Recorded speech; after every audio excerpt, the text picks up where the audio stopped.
I love to make custom toys and puppets and stuff like that, so today I wanted to try my hand at customizing a 12-inch Blade doll from Puppet Master just to be a bit more screen accurate. This doll originally came out way back,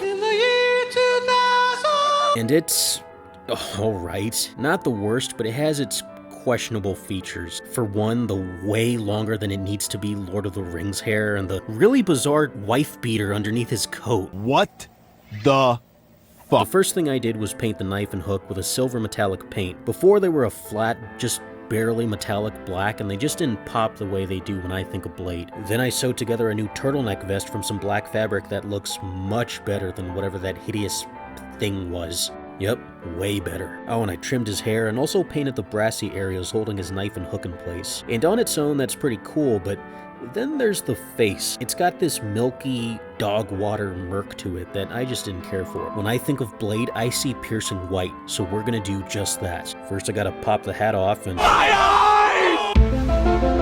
Then I took an X-Acto knife and sliced the lower jaw out because I wanted to try and emulate that cool open mouth effect he has in the movies, and I just thought it would give the puppet a little more dimension. Just for the heck of it, I washed and conditioned his hair just to make him look a little cleaner. And finally, I gave him a layer of black as a primer, and when that was dry, a few layers of white. While the paint was drying, I gave his clothes a little wash and ironed him out, and while I was at it, I replaced the little belt holding the coat together. It wasn't bad, but not the most screen accurate, so I made a really quick one out of a shoelace. And finally, after popping his collar and gluing his hat back on, because honestly I have no intention of taking it off again, I have a somewhat screen accurate 12-inch Blade from Puppet Master, and man does he look better than the original. And if you like how he turned out, let me know and maybe I'll get a second one and do a proper tutorial in the future. I might even make a few extra upgrades, maybe swapping his body out for a super articulated G.I. Joe body, add bullet eyes, a chrome finish to the weapons. We'll see. Honestly though, I'm in no real rush to upgrade this one because I'm very satisfied with how he came out. And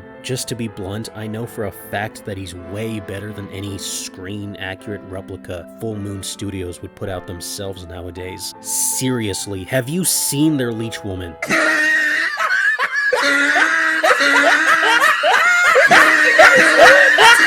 You sicken me.